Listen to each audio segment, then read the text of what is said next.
So how would you respond to your critics, of which, as you know yourself, there are many? Yeah.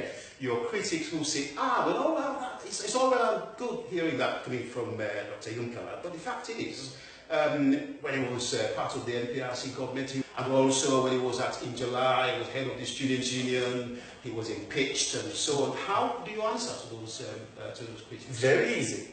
For the selling of the oil refinery, I joined the NPRC in August of the Structural Adjustment Program. This is the era of conditionalities.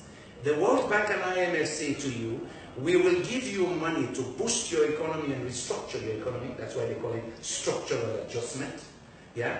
If you do the following, and they give you a list of conditionalities. The primary one, and this was the criticism we had as development economists of that program, that it was always one size fits all. Here's what you should do, and here are the conditionalities. You do it, we give you money. You do it, we give you money.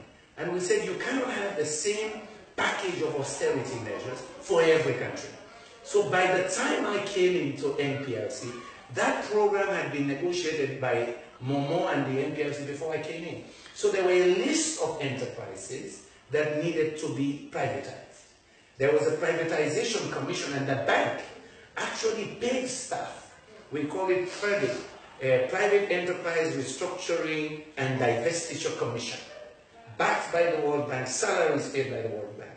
Everything slated for privatization has to go through that commission. I was a member, but who was chair? Minister of Finance, Central Bank Governor, I was there, and also some other experts. Every entity that has to be privatized was checked by the World Bank. They even sent in consultants if you don't have the expertise.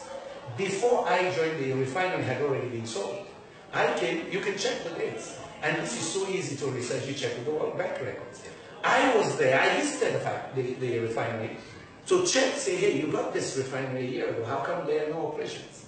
So I stand by my record, yeah? But you check also, Manioko was on that list, it was gone before I arrived. Oil refinery was gone.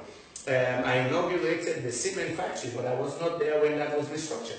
Yeah, Skansem at that time was running the cement factory. I went there for the inauguration.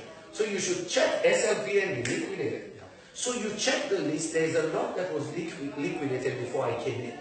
What I emphasized was employee owner schemes. I even went on training for that in Central Europe to see how well they had ensured that employees of entities that were to be privatized had shares in the company because they had devoted their life to it. Yeah? And also opening it up to the public so that they could sell a union, so that they could also acquire assets or in fact buy shares. So I was involved in those discussions, but everything is checked by the bank. On the other one about Jalai University College, look, I was a student, radical, pushing for change since I was 16.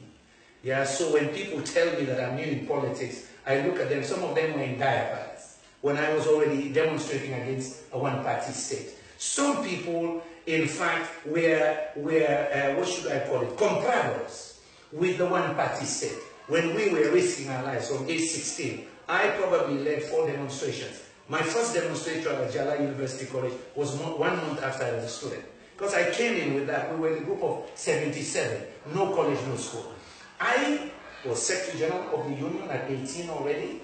I was President of the Union at about 2021.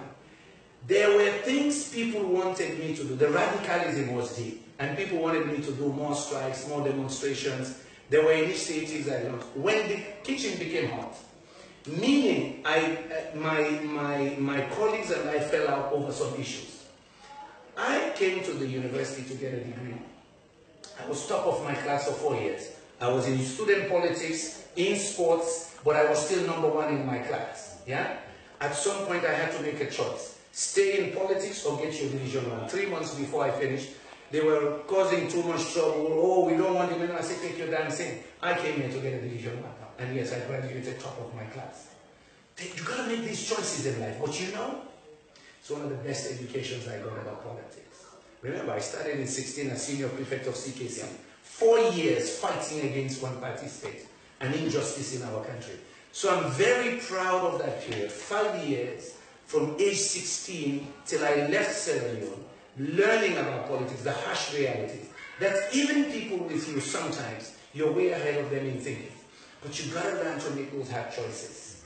Yeah? So I learned quite a bit, apart from my family history in politics and all the suffering we had, but I learned my own role. And some of those survival instincts have helped me through life.